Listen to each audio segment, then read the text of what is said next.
মর্মান্তিক দুর্ঘটনায় প্রয়াত হলেন টলিউডের জনপ্রিয় অভিনেতা রাহুল অরুণোদয় ব্যানার্জি। রবিবার বিকেলে দীঘার নিকটবর্তী ওড়িশার তালসারিতে শুটিং চলাকালীন এক দুঃখজনক দুর্ঘটনায় মৃত্যু হয় তার।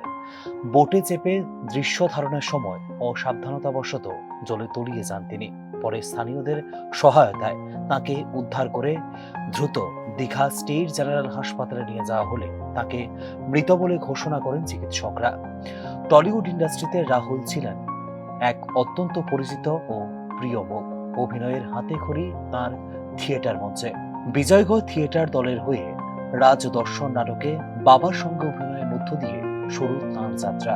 দীর্ঘ অভিনয় জীবনে প্রায় 450টিরও বেশি নাটকে অংশ নিয়ে নিজের প্রতিভার স্বাক্ষর রেখেছেন রাহুল ব্যানার্জি।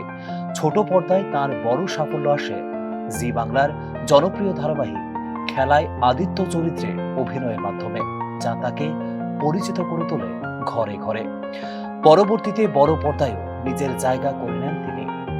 2008 সালে মুক্তিপ্রাপ্ত চিরদিনই তুমি যে আমার ছবিতে তার অভিনয় ব্যাপক সাড়া ফেলে দর্শক মহলে।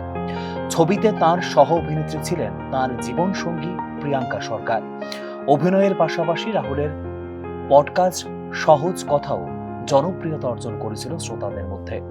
কিছুদিন বিরতির পর তিনি আবার টেলিভিশনে ফিরে আসেন এবং সাম্প্রতিক ধারাবাহিক ভোলে বাবা পার করেগাতে দর্শকদের প্রশংসা কুড়িয়েছিল তাঁর অভিনয়। তার এই আকস্মিক মৃত্যুতে টলিউডে নেমে এসেছে গভীর শোকের ছায়া। সহকর্মী, বন্ধু ও অসংখ্য অনুরাগী সকলেই স্তম্ভিত এই প্রতিভাবান অভিনেতার অকাল প্রয়াণে। বাংলা বিনোদন জগতের এক অপূরণীয় ক্ষতি হিসেবে চিহ্নিত হয়ে থাকবে তার এই মৃত্যু। Bureau report, news now.